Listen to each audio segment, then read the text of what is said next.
Good morning. Government लोया college में भौतिक विज्ञान के इस विभाग में आपका स्वागत है। आप सभी का जिनका एडमिशन इस कॉलेज में हो चुका है उनकी क्लासेज अब तक स्टार्ट हो जाती, लेकिन इस कोरोना महामारी के कारण आपकी क्लासेस प्रॉपर हो नहीं पाई हैं। शुरुआत कुछ गड़बड़ रही इस साल की और उसके बाद ये सेशन भी थोड़ा लेट हो गया, लेकिन फिर भी आपकी क्लासेज अब स्टार्ट होंगी। और जो ऑफलाइन मोड में क्लासेज चला करती थी पहले, आजकल अब ये कर लिया गया कि भाई आपकी पढ़ाई डिस्टर्ब ना हो, आपको घर बैठे भी कोई प्रॉब्लम ना हो, शिक्षा आपके द्वार पहुँचे। इस अभियान के तहत अपने महाविद्यालय के YouTube चैनल पर आपको लगातार क्लासेस मिलती रहेंगी अपने अपने सब्जेक्ट्स की। और हमारा जो ग्रुप बना हुआ है BSc पार्ट फर्स्ट का, जिसमें आप जुड़े हुए हैं, उस पर वो क्लासेज अपलोड की जाएंगी। अगर कोई नहीं देख पाता है या आपको कहीं इसमें प्रॉब्लम हो रही है तो डायरेक्टली आप क्या कर सकते हो, कोई सपोज ग्रुप में नहीं जुड़ पा रहा है ना, जिसका व्हाट्सएप ग्रुप में नंबर नहीं जुड़ा है किसी कारणवश से, उसको भी आप इन्फॉर्म कर दें अपने साथी को, ताकि वो गवर्नमेंट लोया कॉलेज का अपना जो चैनल है, यूट्यूब चैनल है, उसमें कॉलेज की साइट पे जा करके वहाँ से क्लिक करके चैनल पे अपनी सारी क्लासेस देख सकता है। चैनल पे भी लगभग प्लेलिस्ट बनी हुई हैं सबकी अलग अलग। तो फिजिक्स डिपार्टमेंट की भी अपने नाम से सत्यवीर सिंह ढाका और परमेश्वर लाल जी सर के नाम से बनी हुई हैं, पीलाल सर के नाम से। मैथमेटिक्स की भी बनी हुई हैं, केमिस्ट्री की भी बनी हुई हैं, तो आप वहाँ से भी वीडियो डायरेक्ट देख सकते हैं। और हम यहाँ इस क्लास में, ऑनलाइन क्लास में, आपका जो सिलेबस रहेगा उसके अकॉर्डिंग जो आपका टाइम टेबल रहेगा उसके अकॉर्डिंग क्लासेस रेगुलर लेकर के आपके यूट्यूब चैनल पर, हमारे यूट्यूब चैनल पर अपलोड कर देंगे और आपके व्हाट्सएप ग्रुप में आपको मिल जाएंगे। ठीक है, आशा ये रहेगी आपसे कि जब तक ऑफलाइन मोड स्टार्ट नहीं होता है तब तक आप रेगुलरली इन क्लासेस को देखते रहें, समझते रहें। अगर कोई क्वेरी आपको आती है तो व्हाट्सएप नंबर हैं पर्सनल, क्योंकि आपको एडमिन्स को ही केवल अलाउ किया गया ग्रुप में, है ना, तो इसलिए आप उन पर आप क्वेश्चंस पुट अप कर सकते हैं, पूछ सकते हैं, कोई क्वेरी है तो। ठीक है, अब हम स्टार्ट करेंगे फर्स्ट साल की इस फर्स्ट ईयर की क्लास के बारे में आपसे बात करेंगे। उससे पहले सभी का सबसे पहले तो वेलकम है इस महाविद्यालय में आप सभी का, और स्पेशली इस फिजिक्स डिपार्टमेंट में आप सभी का वेलकम है। ठीक है, और तीनों सब्जेक्ट में बहुत महत्वपूर्ण सब्जेक्ट रहता है, फिजिक्स, केमिस्ट्री, मैथ्स में से फिजिक्स आपका। और आप यहाँ आओगे तो आपको देखने को भी मिलेगा बहुत समृद्ध डिपार्टमेंट है अपना, है ना। अच्छा इक्विपमेंट्स भी हैं, अच्छा एनवायरनमेंट भी है और अच्छी लेबोरेटरीज भी हैं, क्लासेस भी आपकी रहेंगी रेगुलर। आओगे कॉलेज में तो आपको बहुत अच्छा लगेगा, है ना। स्कूली लाइफ के अलावा जो भी महाविद्यालय में आप नया देखोगे उससे आप नया सीखोगे, आपका सर्वांगीण विकास भी होगा, है ना। हाँ, क्लासेस भी आपको लेनी पड़ेंगी थोड़ी थोड़ी, है ना। उस हिसाब से आप अभी से आपको प्रिपेयर कर लें खुद को, अपने आप को। समय समय पर ये भी रहता है कि जो क्लासेज आपकी होती हैं उन क्लासेज से संबंधित आपको वीडियोज मिलने के साथ साथ ही आपको असाइनमेंट भी मिलते हैं, होम असाइनमेंट भी, क्विज भी होती हैं आपकी, क्वेश्चन पेपर भी आपको दिए जाएंगे और आपको आंसर भी देना होगा, उनका सबमिट भी करना होगा। ठीक है, ऑफलाइन मोड में भी ऐसा रहता है, मंथली टेस्ट सीरीज लगती हैं और उन मंथली टेस्ट सीरीज का सबसे बड़ा उपयोग ये होता है कि आपकी जो मेन एग्जाम होते हैं, यूनिवर्सिटी एग्जाम, उन्हीं में से क्वेश्चन रिपीट होते हैं, मोस्ट ऑफ क्वेश्चन उन्हीं में से रिपीट होते हैं। इसलिए आप हर महीने जो टेस्ट यहाँ लगता था वो, या अब जो लगेगा आपका ऑनलाइन, जितने दिन ऑनलाइन चलेगी क्लासेस ऑनलाइन लगेगा, वो क्वेश्चंस आप टाइम टू टाइम करते जाएंगे तो जो मेन एग्जाम होगी उसी फॉर्मेट में आपका टेस्ट लिया जाएगा, चिंता ना करें। मेन एग्जाम जो होगी उसमें आपके वो सारे के सारे question as a important question हो जाते हैं। आप कहते हैं ना कि सर, कई बार कहते हैं स्टूडेंट, सर इंपॉर्टेंट क्वेश्चन बता दो, तो वो सारे इंपॉर्टेंट क्वेश्चन से होते हैं जिनके आपके एग्जाम ली हुई होती है, जिनके मंथली टेस्ट आपके लिए हुए होते हैं। ठीक है, उसके लिए आप तैयार रहें और घर पे जो आपको कार्य दिया जाए उसके लिए भी आप तैयार रहें। सबसे पहले हम इस BSc पार्ट फर्स्ट के फिजिक्स का जो क्या सिलेबस रहेगा, क्या कोर्स रहेगा, एग्जाम का क्या फॉर्मेट रहेगा, कौन कौन सी बुक्स यहाँ चलेंगी, उनके बारे में अपन थोड़ी सी बात कर लेते हैं। ठीक है, तो BSc part first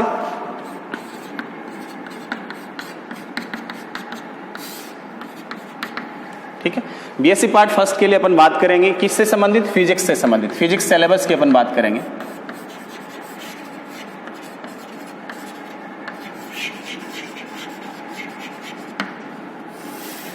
physics syllabus and exam pattern,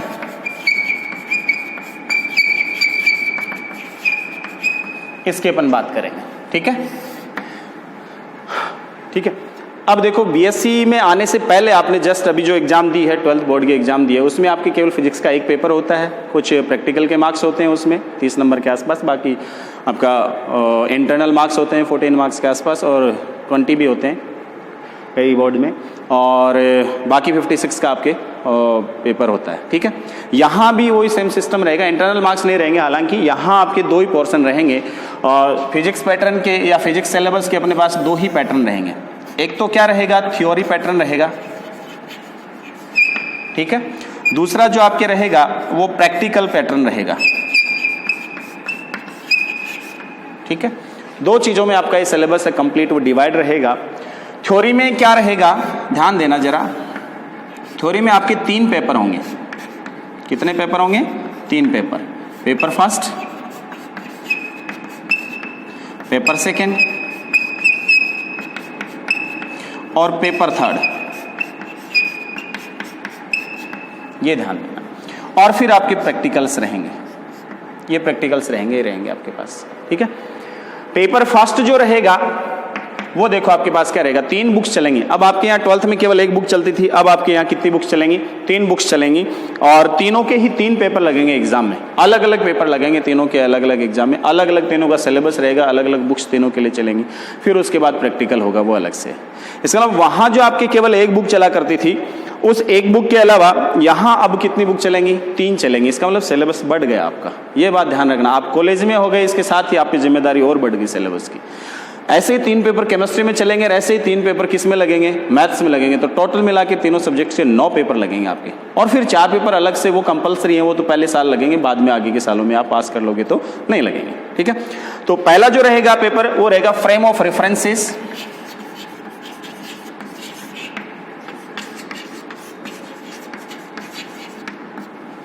frame of references, mechanics and ऑक्सीलेशंस।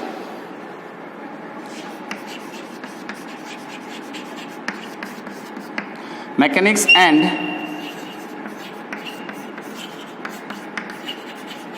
ऑक्सीलेशंस, ये पहला रहेगा आपके लिए पेपर। दूसरा जो पेपर रहेगा वो रहेगा आपके लिए मैथमेटिकल बैकग्राउंड का, और साथ में properties of matter,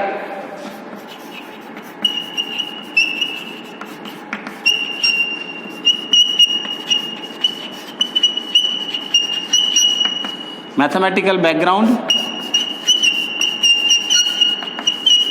properties of matter and electromagnetic जो आपके पास वेव्स होती हैं उनके बारे में इसमें थोड़ा सा वर्णन आपके लिए रहेगा।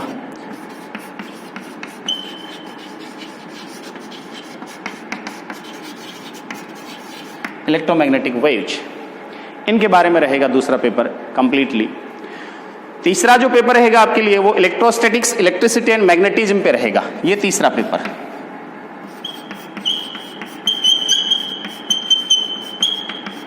इलेक्ट्रोस्टैटिक्स, इलेक्ट्रिसिटी एंड मैग्नेटिज्म, ये पेपर रहेगा।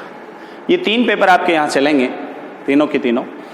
और खास बात क्या है इसमें कि ये जो पेपर है पहला, ये भी 45 मार्क्स का है, दूसरा भी 45 मार्क्स का है, तीसरा भी 45 मार्क्स का है, और ये जो आपके पास प्रैक्टिकल है वो कितने मार्क्स का है? 65 मार्क्स का है ना।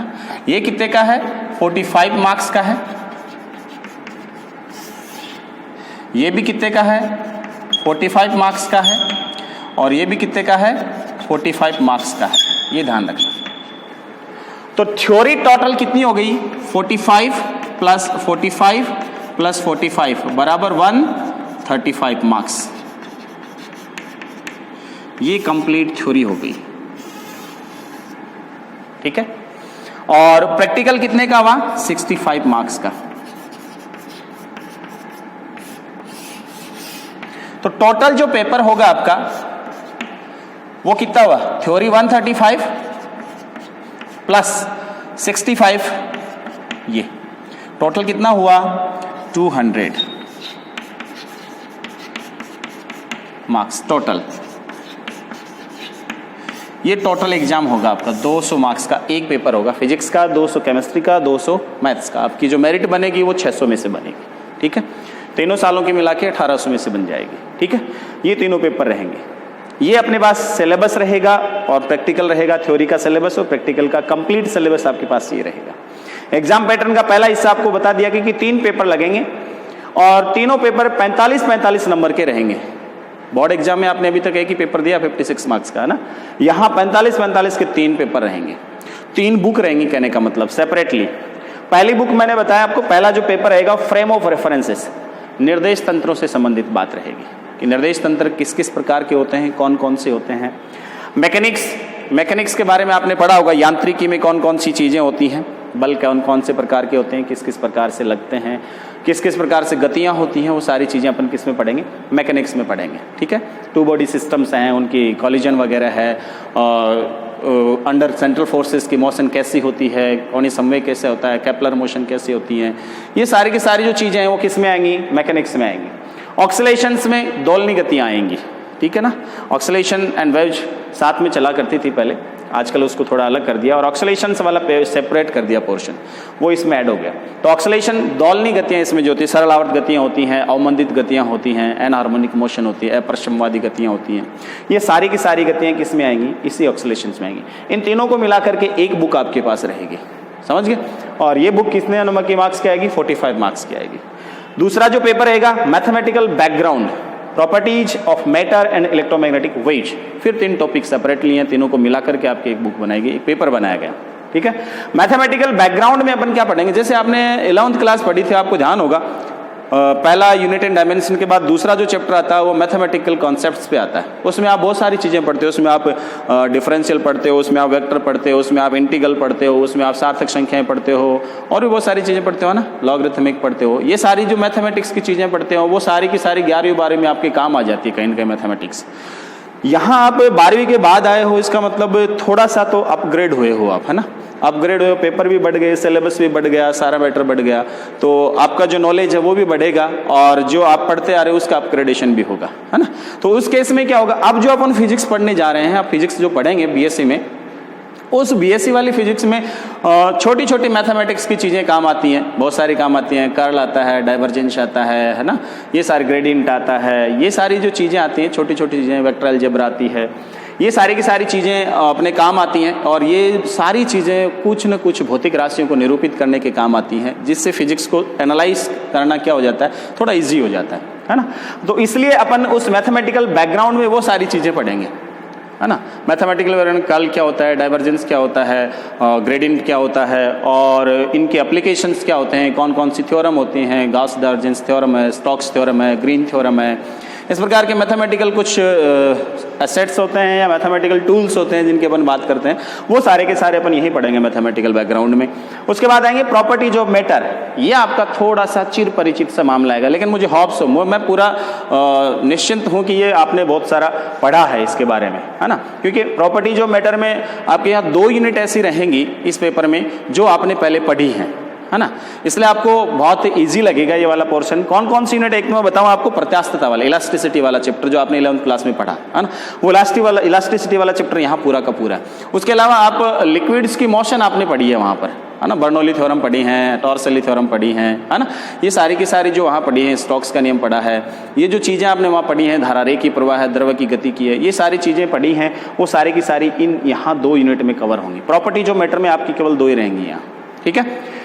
तीसरा कौन सा, इलेक्ट्रोमैग्नेटिक वेव्स, इसका भी कुछ पोर्शन आप पढ़ चुके हो 12th क्लास में, लास्ट जो चैप्टर रहता है आपके लिए इलेक्ट्रोमैग्नेटिक वेव्स का, वो आप पढ़ चुके हो, यहाँ भी वही रहेंगी आपके पास। हाँ, थोड़ा सा अपग्रेडेशन रहेगा, ध्यान रखना, ये चीज़ें आपसे रिलेटेड हैं, मैं मानता हूँ कि चीज़ें आपने थोड़ी बहुत पढ़ी हैं, लेकिन यहाँ थोड़ा उसका क्या रहेगा, अपग्रेडेशन रहेगा इन यूनिट्स में स्पेशली। बाकी तो बहुत सारे नहीं रहेंगे आपकी चीज़ें, फ्रेम ऑफ रेफरेंस नया, मैकेनिक्स यहाँ थोड़ी नहीं रहेगी, ऑक्सीलेशंस में आपको थोड़ा सा नया मिलेगा, और ये प्रॉपर्टी जो मैटर में आपका थोड़ा पढ़ा हुआ है, थोड़ा और मिलेगा। इलेक्ट्रोमैग्नेटिक वेव्स है, इसमें आपका थोड़ा पढ़ा हुआ है, थोड़ा और मिलेगा, ठीक है। इलेक्ट्रोमैग्नेटिक वेव्स क्या होती हैं, कैसे जनरेट होती हैं, इनका प्रोपोगेशन कैसे होता है, कैसे रिफ्लेक्शन होता है, कैसे ट्रांसमिशन होता है ना, और इनकी क्या क्या प्रॉपर्टीज होती हैं, ये सारी की सारी अपन यहाँ पढ़ेंगे इलेक्ट्रोमैग्नेटिक वेव्स में। विद्युत चुंबकीय तरंगें जिनको आप कहते हो, ये 2 पेपर कंप्लीट। तीसरा जो पेपर रहेगा आपके लिए वो रहेगा इलेक्ट्रोस्टैटिक्स, इलेक्ट्रिसिटी एंड मैग्नेटिज। ये पेपर ऐसा रहेगा जिसमें कुछ आपका पढ़ा हुआ है, कुछ आपको लगेगा पढ़ा हुआ है और कुछ नया है, समझ गए बात आप? तीनों प्रकार का मिक्सचर रहेगा इमोशंस का इसमें। इलेक्ट्रोस्टैटिक्स, जैसा कि बेसिकली आपने देखा, इलेक्ट्रोस्टेट आपने पढ़ा है, कौन सा कूलम का नेम पढ़ा है, इलेक्ट्रोस्टैटिक फील्ड पढ़ा है, इलेक्ट्रिक फील्ड पढ़ा है, कैपेसिटर पढ़े हैं, है ना, ये सारी चीज़ें, पोटेंशियल पढ़ा है इलेक्ट्रोस्टेट में, स्थिर वैद्युतिकी जिसको आप कह रहे थे, है ना, 12th क्लास में शुरुआत के 4 चैप्टर आपने इसी में बिताए हैं। ये इलेक्ट्रोस्टैटिक्स ये रहेगी। बेसिक फॉर्मेट आपको वो आना चाहिए। पहली बात यहाँ ये है, आपको 2-4 टॉपिक ऐसे मिलेंगे जो इसमें आपके एज इट इज पढ़े हुए हैं, 3-4 भी मिल जाएं, है ना, लेकिन फिर उनका और एप्लीकेशन है वो नया है आपके लिए, है ना। इलेक्ट्रोस्टेट में एप्लीकेशंस जो हैं इनके वो नए हैं, और कुछ और अपग्रेडेड टॉपिक्स आपके पास इसमें इलेक्ट्रोस्टेट में मिलेंगे। कहाँ कहाँ इसको अपन काम में ले सकते हैं वो भी आपको यहाँ मिलेगा। इलेक्ट्रिसिटी में आपने देखा होगा करंट इलेक्ट्रिसिटी, और उसी के साथ मैग्नेटिज्म भी आ गया, करंट इलेक्ट्रिसिटी एंड मैग्नेटिज्म आ गया। उसमें भी आपने बहुत सारी चीज़ें पढ़ी, ऑरस्टेड वगैरह के बारे में पढ़ा है, फैराडे के बारे में पढ़ा है, मैग्नेटिज्म आपने पढ़ा है। यहाँ वो तो है ही है, बायो सावर्ट लॉ वगैरह आपने पढ़े हैं, वो तो है ही है यहाँ, उसका तो कुछ कहना ही नहीं है, वो तो फिर से है आपके यहाँ। लेकिन उनके और एडवांस फॉर्मेट्स आपको यहाँ देखने को मिलेंगे, कुछ और नए एप्लीकेशंस में जुड़ेंगे, ठीक है, वो सारे के सारे इस चैप्टर में रहेंगे। तो आपके लिए ये ज़्यादा फेमिलियर रहेगा, ये उससे थोड़ा कम फेमिलियर रहेगा, ये भी थोड़ा फेमिलियर तो रहेगा, लेकिन ये ज़्यादा नया रहेगा आपके लिए, ठीक है। हाँ, अच्छा रहेगा, पूरा का पूरा सिलेबस बहुत अच्छा सिलेबस है, और आप अगर रूटीन में क्लासेस लेंगे और आपको जो काम दिया जाएगा वो आप करते रहेंगे तो आपको एंजॉय है, आप एंजॉय करोगे इस पेपर सिलेबस को, ठीक है। तो अपन स्टार्ट करते हैं। इसमें जो पेपर आपने बता दिए 3 पेपर होंगे, 40-45 मार्क्स के होंगे, और प्रैक्टिकल 65 मार्क्स का होगा। प्रैक्टिकल हर बैच का वीक में 2 दिन रहेगा, 2-2 घंटे का, समझ गए बात आप, ठीक है। वो अपन जब ऑफलाइन क्लासेस शुरू होंगी तो वो स्टार्ट कर देंगे, और अगर ऑफलाइन नहीं स्टार्ट हुई तो उस ड्यूरेशन में क्या रहेगा निर्देश, उसके अनुसार आपको बताया जाएगा इसके बारे में। अब नेक्स्ट अपन ये देखते हैं कि ये जो पेपर आता है और ये जो पेपर डिवाइड किए गए, इनका सिलेबस किस हिसाब से डिवाइड रहता है, और एग्जाम में कैसे पेपर करना होता है, क्योंकि आपने जो 12th क्लास में पेपर दिया है उसके थोड़ा सा हट के यहाँ पेपर आता है, ठीक है, और उसका क्या पैटर्न रहता है वो अपन यहाँ बात करते हैं, ठीक है।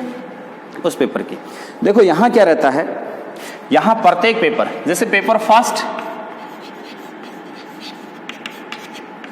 फर्स्ट या सेकंड या थर्ड, तीनों ही पेपर की बात करता हूं एक साथ ही। तीनों हैं कौन कौन से वो बता दिए अपन ने। तीनों के साथ साथ बात कैसे करते हैं कि इनके सिलेबस का डिवीजन कैसे रहता है और एग्जाम में पैटर्न क्या रहेगा, है ना। तो इन पेपर का सिलेबस डिवीजन, ये सिलेबस डिवीजन क्या रहेगा वो मैं देखता हूं। सिलेबस डिवीजन रहेगा 5 यूनिट में। Unit first, unit second, unit third, unit fourth और unit fifth.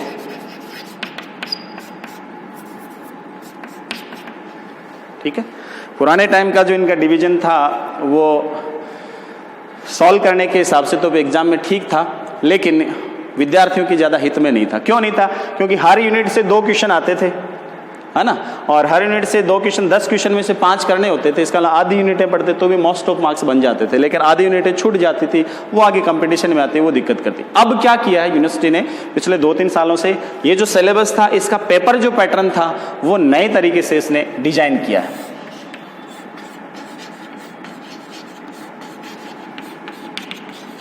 Paper pattern, exam pattern, paper pattern कैसा रहेगा एग्जाम पेपर पैटर्न में, उसमें देखो क्या रहेगा। सिलेबस अपना 5 यूनिट में डिवाइड रहेगा, ध्यान देना, प्रत्येक बुक का, फर्स्ट हो चाहे सेकंड हो चाहे थर्ड बुक हो, थर्ड पेपर हो, तीनों का 5-5 यूनिट में रहेगा डिवाइड सिलेबस। कंप्लीट सिलेबस को 5 भागों में डिवाइड किया गया है। इसके आधार पर एग्जाम में जो एग्जाम आती है, एग्जाम में जो सिलेबस आता है, एग्जाम का जो पेपर आता है, उसमें क्या रहता है, उसमें पेपर के 3 सेक्शन होते हैं। सेक्शन ए पेपर का, दूसरा सेक्शन होता है बी, और तीसरा सेक्शन होता है सी। ये 3 सेक्शन आपके रहेंगे एग्जाम में पेपर के। क्या रहेगा तीनों एग्जाम में पेपर का? मार्क्स कितना रहेगा? 45। पूरा पेपर कितने मार्क्स का रहेगा? 45 मार्क्स का, ये एग्जाम पैटर्न है, वो कैसे डिवाइड रहता है। प्रत्येक सेक्शन 15 मार्क्स का आता है। ये 15 मार्क्स का आएगा, ये भी 15 मार्क्स का आएगा, और ये भी कितने मार्क्स का आएगा, 15 मार्क्स का आएगा। ठीक है। ये जो सेक्शन होता है, इस सेक्शन में जो क्वेश्चंस होते हैं, इसमें वो क्वेश्चंस आते हैं 10। कितने? 10। 1 2 3 4 5 6 7 8 9 10 10 क्वेश्चन आते हैं पहले पोर्शन में। ठीक है। और 10 के 10 आपके लिए कंपलसरी हैं, है ना। 10 के 10 क्वेश्चन क्या आपकी, ये सेक्शन क्या है, अनिवार्य है। मैं हिंदी में कहूं इस बात को तो कैसा है सेक्शन, ये अनिवार्य है। इसमें 10 के 10 क्वेश्चन करना अनिवार्य है। समझ गए बात आप? यानी सारे के सारे क्वेश्चन करने होते हैं। 15 मार्क्स का होता है इसका। लो 10 मार्क्स, 10 क्वेश्चन है, 15 मार्क्स के, तो ईच क्वेश्चन कितना आया,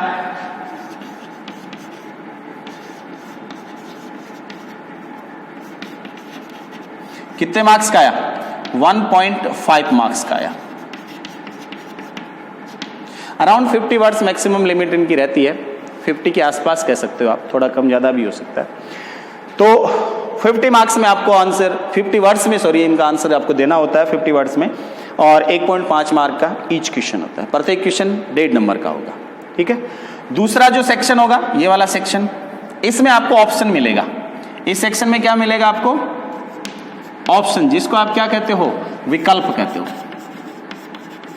या और अथवा भी कहते हो। इसमें आपको अथवा मिलेगा। ठीक है। इसमें क्वेश्चन बनाने के कई तरीके होंगे आपके पास, कई तरीके के क्वेश्चन मिलेंगे आपको। Question number 1, question 2, question 3, question 4, question 5, question 6। या कहने का मतलब ये होगा कि यहां क्वेश्चन नंबर 1 होगा, ये है ना, और इस 1 के 10 पार्ट होंगे। ये क्वेश्चन नंबर 2 से स्टार्ट हो जाएगा, यहां ये 3, ये 4, ये 5, ये 6 और ये 7।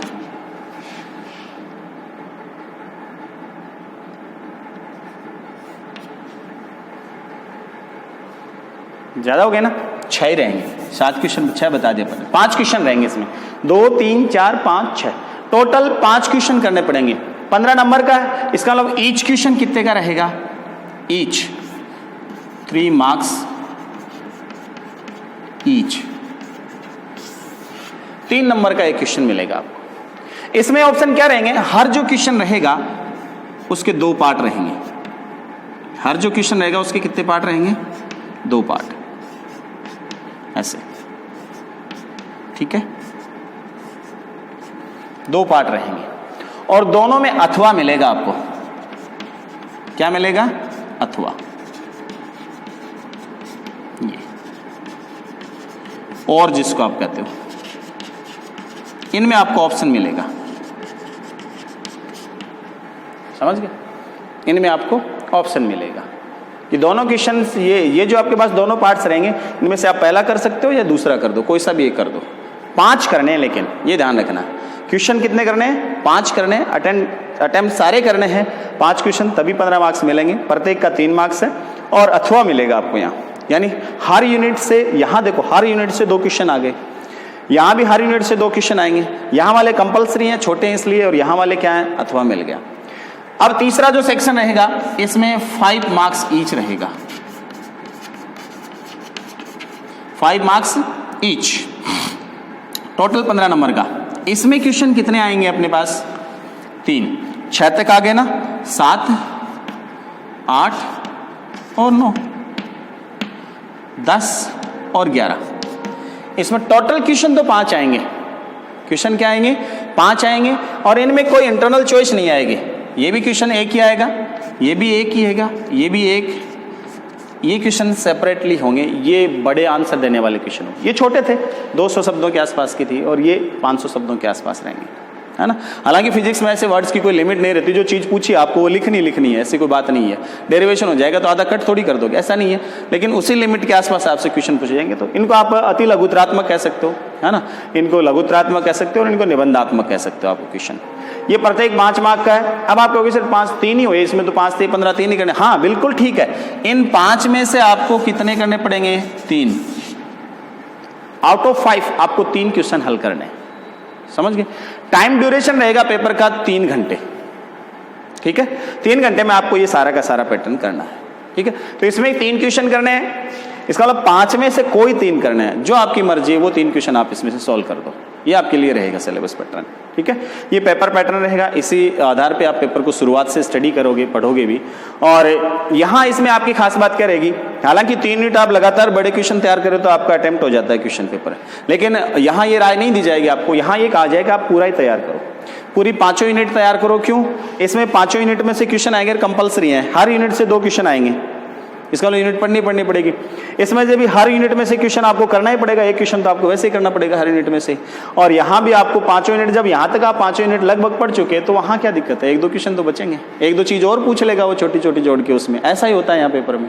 इसका मतलब क्या होता है, आपको इस पेपर पैटर्न से ये पता चला होगा कि पेपर हमको पूरा पढ़ना पड़ेगा, सिलेबस पूरा पढ़ना पड़ेगा कंप्लीट, और कंप्लीट सिलेबस पढ़ोगे तो ही आपके फायदा रहेगा। बेनिफिट भी ये मिलेगा आपको कि आप जब भी एंट्रेंस एग्जाम देने जाओगे तो सबसे बड़ा बेनिफिट आपको ये मिलेगा। इसलिए पेपर पैटर्न इस प्रकार से डिजाइन किया गया है यूनिवर्सिटी द्वारा, ताकि आप सिलेबस पूरा पढ़ के जाएं, ठीक है, ताकि आप एंट्रेंस में भी जाएं आगे की क्लासों में तो आपके लिए बहुत सहूलियत रहे इस बात की, ठीक है। ये प्रत्येक सब्जेक्ट का, प्रत्येक अपने तीनों पेपर है, तीनों पेपर का यही एग्जाम पैटर्न रहेगा। और इसी एग्जाम पैटर्न के आधार पर आपको जो क्वेश्चन पेपर्स हैं वो भी डिलीवर किए जाएंगे, साथ के साथ ही मंथली जो टेस्ट होते हैं उसके आधार पर भी। और एग्जाम में आपको उन्हीं में से क्वेश्चन मोस्ट ऑफ मिल भी जाते हैं, ठीक है। इसलिए आपसे जो टेस्ट लिए जाते हैं वो टेस्ट आप सीरियसली दें। आपसे जो यहाँ वीडियो बनाकर आपको डाले जाते हैं वो वीडियो आप लें रेगुलर, क्योंकि इस पेंडेमिक के दौरान जो टाइम अपना ऑनलाइन क्लासेज में गुजर रहा है उनको आप सहूलियत से पढ़ें, क्योंकि एग्ज़ाम जब यहाँ जब भी ऑफलाइन क्लासेस शुरू होंगी तो ये रहेगा कि जितना पढ़ाया जा चुका ऑनलाइन उससे ऑनलाइन क्लासेस दी जाती हैं। आपसे कहा जाता है होम असाइनमेंट के लिए वो भी आप घर पे पूरा काम करें और तैयार रहें। बाकी ऑफलाइन में आ ही जाओगे तो आपको कोई दिक्कत ही नहीं होगी। अपने सीनियर्स हैं उनसे भी आप मिलोगे तो आपको बहुत सारी चीज़ें भी पता चलेगी डिपार्टमेंट के बारे में, कि हम फिजिक्स डिपार्टमेंट में फिजिक्स पढ़ने जा रहे हैं, क्या स्थितियाँ हैं क्या नहीं हैं, है ना, पढ़ेंगे कि नहीं पढ़ेंगे, वो सारी चीज़ें आपको आपके सीनियर्स हैं वो बखूबी बता देंगे, है ना। और आपको पता भी रहेगा कि हमें क्लासेस लेनी है कि नहीं लेनी। वो अभी तक तो ऑफलाइन है तो आपको कंपलसरी है, आपको लेनी है आपको, है ना। ऑनलाइन है तो लेनी ही लेनी है, आपको कोई दिक्कत नहीं है। ऑफलाइन होंगी तो भी एग्जाम से पहले आपके पास जितना भी ऑफलाइन का ड्यूरेशन बच जाएगा उसमें भी आपकी मैक्सिमम क्लासेस ये ली जाएंगी, ये करके कि भी आपका सिलेबस कंप्लीट करवाया जाए, तो उसमें भी आपको लेनी है, क्योंकि जिस दिन आपकी क्लास छूट गई वो सिलेबस छूट ही जाएगा फिर, है ना। तो इसमें तो आपके पास क्या रहेगा, ऑप्शन ये रहेगा कि आप कभी भी वापस से यूट्यूब चैनल अपना कॉलेज का देख करके वापस से क्लासेस ले सकते हो। ऑफलाइन वाले क्लासेस तो क्या होती है, छूट जाते हैं तो वो छूट जाते हैं, उसमें आपको थोड़ा सा लॉस हो जाता है, इसलिए आप उनमें भी रेगुलर रहेंगे और इनमें भी आप जारी रखेंगे क्लास। नेक्स्ट लेक्चर में नेक्स्ट कौन सा पेपर अपन स्टार्ट करने वाले हैं उसका सिलेबस पैटर्न और उस पेपर स्टार्ट करेंगे। धन्यवाद तब तक के लिए।